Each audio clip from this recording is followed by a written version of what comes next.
할렐루야. 우리 함께 고백하겠습니다. 하나님께서 하십니다. 하나님께서 하십니다. 우리 한 번 더 고백하겠습니다. 기대가 됩니다. 기대가 됩니다. 2022년 우리는 계속 이렇게 고백했습니다. 당신이 더 행복했으면 좋겠습니다. 성도님이 더 행복했으면 좋겠습니다. 사랑하는 우리 성도님들이 어제보다 오늘이 또 오늘보다 내일이 더 행복한 날 되시기를 간절히 축원드립니다. 몇 년 전인가요? 교회 지도자들이 예수님의 십자가의 고난을 체험한다고 십자가를 지고 거리를 행진했던 적이 있습니다. 그 모습을 이처럼 사진으로 보면서 너무 놀라고 또 한편으로는 부끄러웠습니다. 예수님의 십자가 행진에 보시는 것처럼 정치적인 구호를 하는 것도 마땅치 않았지만 십자가 밑에 자세히 보시면 바퀴 달린 십자가를 지고 가는 게 아니라 끌고 가고 있었습니다.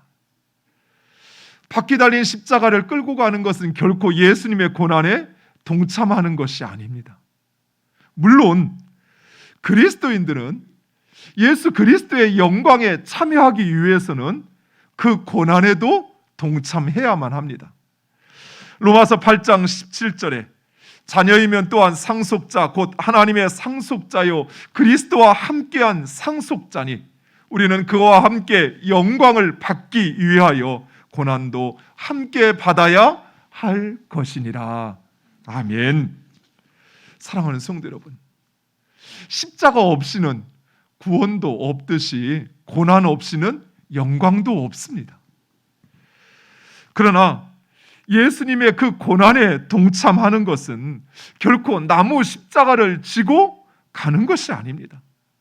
더욱이 바퀴 달린 십자가를 끌고 그 고난에 동참한다는 것은 그야말로 코미디입니다.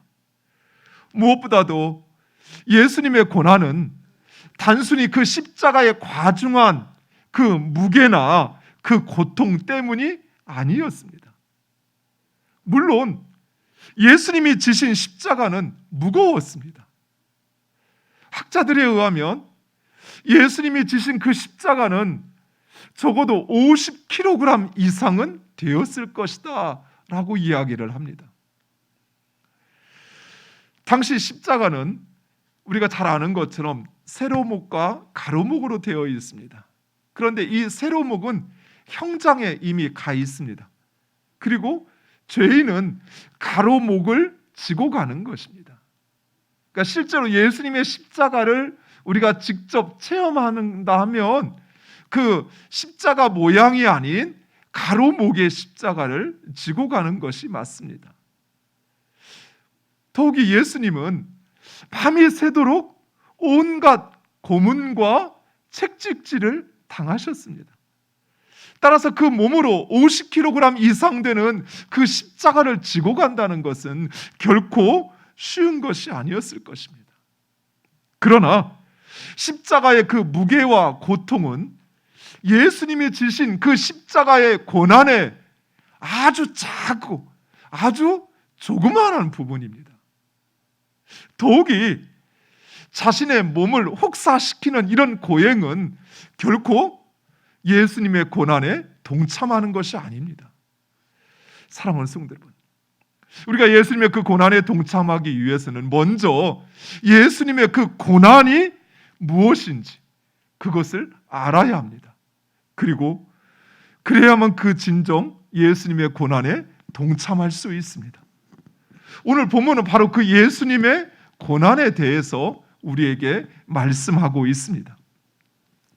겟세마네 동산에서 땀방울이 핏방울이 되도록 기도하셨던 예수님은 이제 때가 되어 제자들과 함께 산에서 내려오십니다. 그런데 마침 가룟 유다와 대제사장이 보낸 그 무리들이 검과 뭉치를 가지고 산에서 내려오시는 예수님을 맞이합니다. 14장 48절 우리 화면을 보고 함께 읽겠습니다. 예수께서 우리에게 말씀하여 이르시되 너희가 강도를 잡는 것 같이 검과 몽치를 가지고 나를 잡으러 나왔느냐. 아멘. 예수님의 직접적인 고난은 바로 여기에서부터 시작됩니다. 예수님은 그 어떤 죄도 없으십니다. 그런데 예수님은 마치 강도처럼 검과 몽치로 포박을 당하여 끌려가십니다. 자신이 범한 죄로 인하여 죄인 취급당하는 것이야 그러하니 생각할 수 있습니다. 그런데 예수님은 단 하나의 죄도 없으십니다. 더욱이 예수님은 하나님과 함께 이 세상을 창조하신 독생 성자이십니다. 또한 예수님은 우리를 구원하시기 위하여 이 땅에 하늘 영광을 버리고 이 땅에 오신 우리의 구주이십니다. 그런 예수님을 강도 취급하는 것은 너무나도 가혹하고 잔인한 처사였습니다. 또한 로마 병정들은 혹독하게도 39가닥이나 되는 그 책찍으로 예수님을 때리고 조롱하였습니다. 초대 역사가였던 유세비우스는 로마의 그 책찍질을 이렇게 이야기합니다. 고통받는 자의 혈관이 훤히 드러나고 근육과 힘줄, 창자는 찢겨져 속이 드러나 보였다. 39가닥이 되는 그 책찍 끝에는 쇠붙이가 붙어 있었습니다. 그리고 더 아프게 하기 위해서 그 가죽끈을 물에 적셨다고 그래요. 그 물에 적신 39가닥이나 되는 가죽 책찍을 아무것도 걸치지 않은 맨몸에 예수님에게 퍼부었던 것이에요. 책찍질이 내려칠 때마다 살점이 찢겨 나가고 그 심지어 속의 내장이 들여다 보일 정도로 그렇게 고통을 당하신 것입니다. 그리고 그들은 예수님과 함께 강도들을 못 박는 그 자리에 함께 예수님을 십자가에 처형했습니다. 당시 십자가형은 가장 극악한 죄를 범한 자들에게 주어지는 형벌이었습니다.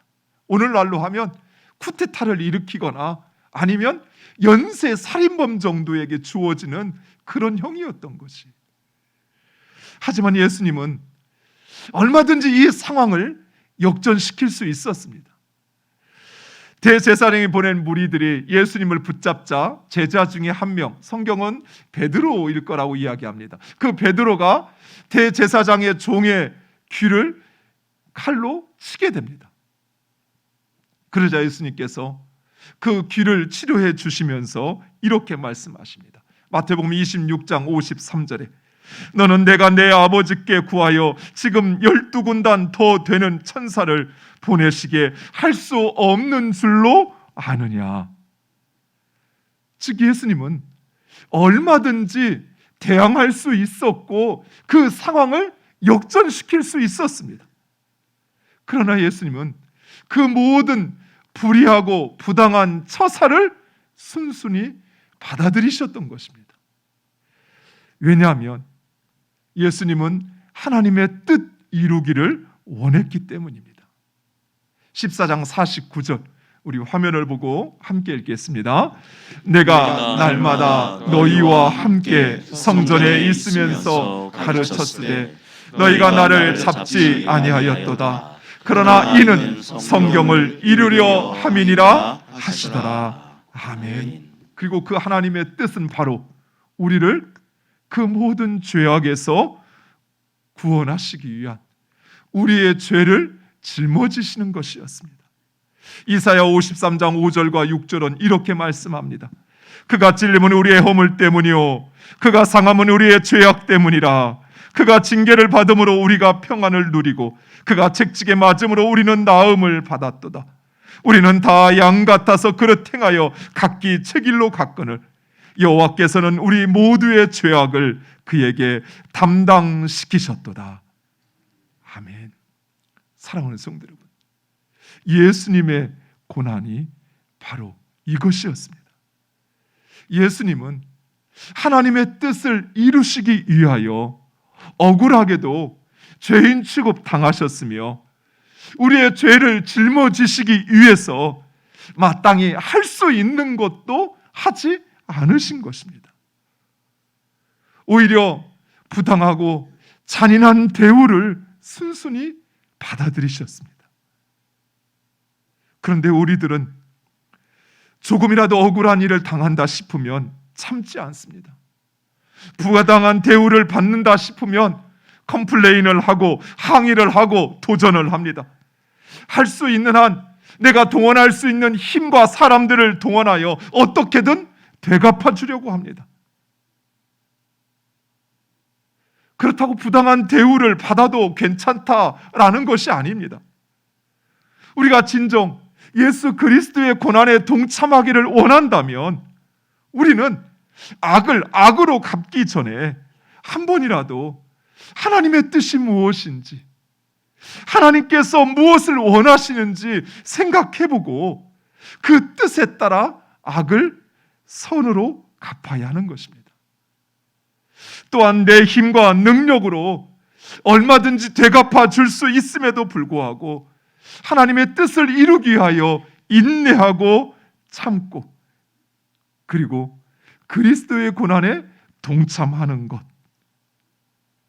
그것이 바로 우리가 진정 그 고난에 함께하는 것입니다.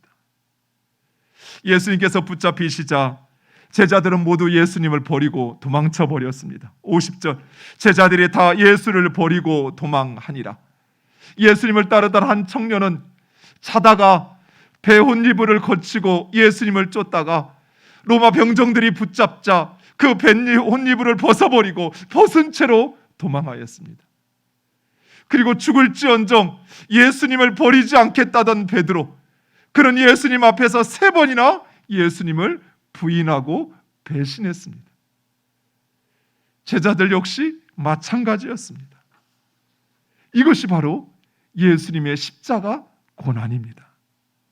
무슨 말인고 하니 자신을 따르던 모든 사람들이 도망쳐버리는 그런 상황 속에서도 하나님의 뜻을 이루기 위하여 홀로 묵묵히 그 길을 가는 것, 그것이 바로 예수님의 고난이었습니다. 사람들은 넓은 길, 평탄한 길을 좋아하고 그 길을 가려고 합니다. 넓은 길이란 세상 사람들이 가려고 하는 길입니다. 쉽고 편한 길, 많은 소유와 많은 명예와 많은 사람의 부러움을 사는 길, 그 길을 가려고 하는 것입니다. 그러나 우리 주님이 가신 길, 그 길은 그러한 넓은 길이 아닌 좁은 길이었습니다. 때로는 외롭고 겟세마네에서의 그 고뇌와 기도 없이는 갈 수 없는 길, 사람들에게 외면받고 사람들에게 인정받지 못한 길, 그러나 그 길이 바로 생명의 길이기에, 그 길이 바로 진리의 길이기에 예수님은 그 길을 가셨던 것입니다. 사랑하는 성도 여러분, 우리가 예수님의 고난에 동참한다는 것은 바로 그 좁은 길을 가는 것입니다. 많은 사람들이 호응하는 가운데 바퀴 달린 십자가를 끌고 가는 것이 아니라 세상의 즐거움과 만족은 없어도 하늘 소망과 평안을 가지고 가는 길. 그래서 때로는 홀로 외로이 가야만 하고 포기하고 싶을 만큼 힘들고 눈물을 흘려야만 갈 수 있는 길. 그러나 그 길이 생명의 길이기에, 예수님이 가신 그 길이기에 그 길을 따르는 것, 그것이 바로 예수님의 고난에 동참하는 것입니다. 그리고 우리 예수님은 십자가에서 죽으셨습니다. 예수님의 고난의 절정은 바로 십자가 죽음입니다.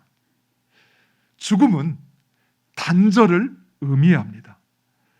즉, 예수님은 십자가에서 죽으심으로 결코 분리되거나 나뉘어질 수 없는 하나님과 단절됐던 것입니다. 15장 34절, 예수님은 이렇게 말씀하십니다. 우리 함께 읽겠습니다. 제9시에 예수께서 크게 소리 지르시되 엘리 엘리 라마 사박다니 하시니 이를 번역하면 나의 하나님 나의 하나님 어찌하여 나를 버리셨나이까 하는 뜻이라. 아멘. 사랑하는 성도 여러분, 예수님께서 겟세마네 동산에서 괴로워하셨던 것은 단순히 그 십자가의 무게와 고통 때문이 아니었어요. 바로 하나님과의 단절 때문이었습니다. 물론 죄라고는 한 점 없으신 의롭고 거룩하신 예수님께서 죄인들에게 심판을 받고 조롱과 무시를 당하는 것 역시 고난이었습니다. 또한 자신을 믿고 따르던 사랑하는 제자들의 그 배신과 부인도 고난이었습니다. 그리고 인간을 위하여 당하는 고난이건만 어리석은 인간들은 그 사실을 모르고 십자가에 못 박으라고 외치는 그 무지 역시 예수님에게는 고난이었습니다. 그러나 그보다 더 큰 고난은 바로 하나님과의 단절이었습니다. 실제로 예수님은 죽은 척 한 것이 아니라 죽으셨어요.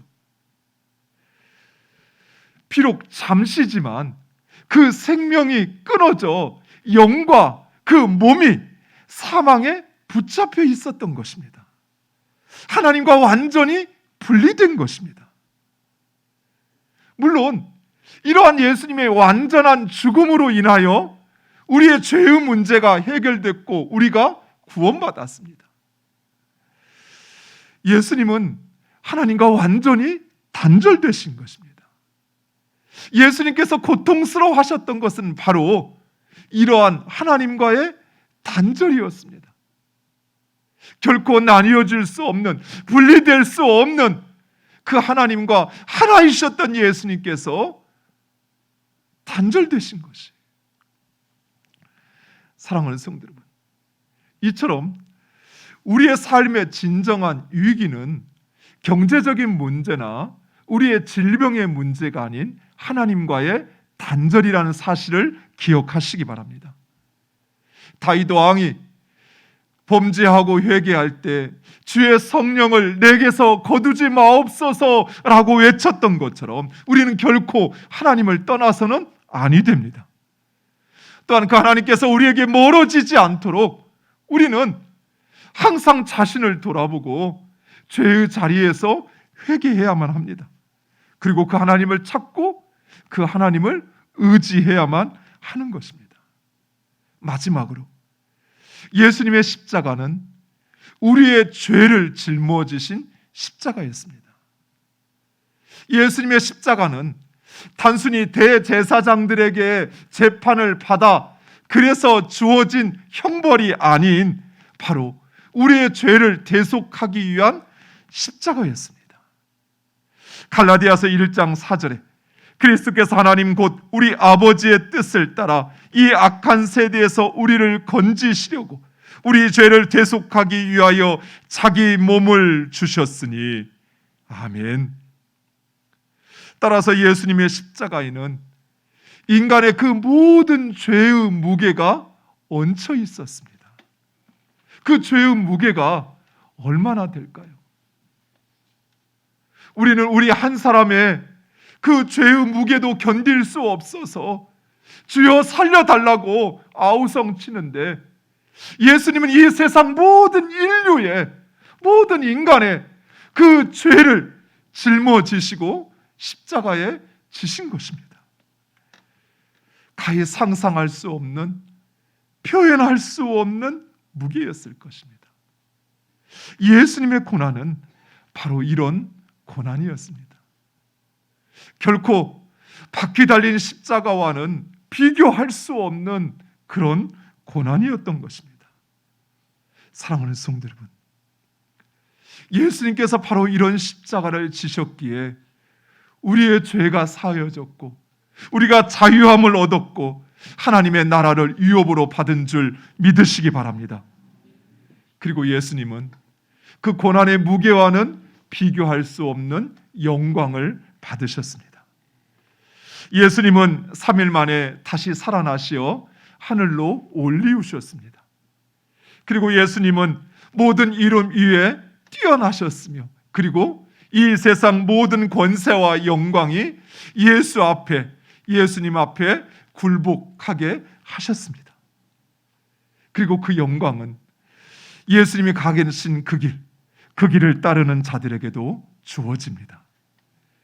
십자가를 지고 가는 자들에게 누리게 될 그 영광은 결코 고난과 그 고난의 무게와는 비교할 수 없습니다. 그러나 우리의 힘과 의지로는 결코 이 십자가를 지고 갈 수 없습니다. 예수님의 고난에 동참할 수 없습니다. 왜냐하면 우린 너무나도 연약하고 부족하기 때문입니다. 아니, 우리는 이기적이고 교만하고 탐욕스럽고 비겁하기 때문입니다.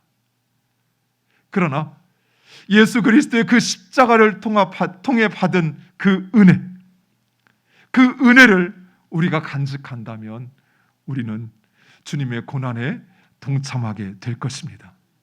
그리고 주님이 가신 그 길은 생명의 길이기에 우리는 그 길을 가야만 하는 것입니다. 또한 그 길 가는 우리에게 주어질 그 영광은 우리가 이 세상에서 예수 그리스도로 인하여 당하는 고난과는 결코 비교할 수 없습니다. 사랑하는 성도 여러분, 예수님의 그 고난에 동참하는 여러분 되시기를 간절히 축원드립니다. 그 고난의 자리를 할 수만 있다면 피하였다면 주님이 가신 그 고난의 길, 십자가의 무게 때문이 아닌 그 십자가로 인하여 자신이 감내해야만 했던 그 모든 것을 스스로 짊어지시고 자신이 십자가를 벗어버릴 수 있었음에도 불구하고 그러나 그 길을 묵묵히 끝까지 가셨던 주님, 모든 사람들이 다 힘들다고 살 수 없다고 떠나가 버렸지만 그러나 끝까지 홀로 그 길을 가셨던 그 예수님, 그리고 그 고난이 주는 그 능력과 그 영광을 보셨기에 끝까지 그 길 가셨던 주님, 그 길을 따르는 여러분 되시기를 간절히 축원드립니다. 이 시간에는 이 결단과 소망을 우리가 함께 찬양으로 올려드렸으면 합니다. 주는 완전합니다라는 찬양인데